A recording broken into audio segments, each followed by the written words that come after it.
பக்தி பெருகி வழுகி ஓடுவது மாதிரி தெரியுது, பெருங்கூட்டமாக இருக்கிறது எல்லா வழிபாட்டு தலங்களிலும்.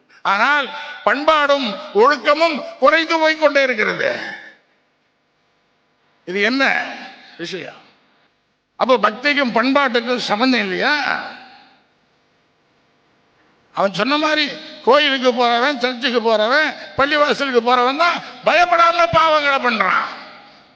ஏன்?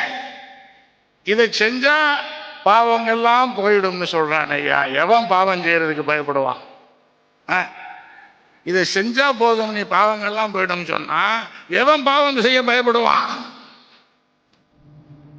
அட பக்தி வெறும் மதம், இதனாலே ஒரு பயனும் இல்லை. பண்பாடும் ஒழுக்கம் இருந்தால், நாத்திகனாக இருந்தால் கூட அவன் உயர்ந்தவன். அத்தகையவர்கள் தான் நாட்டுக்கு தேவை. எல்லா அயோக்கியத்தனங்களும் பண்ணிட்டு வழிபடுகின்றவன் அல்லன்.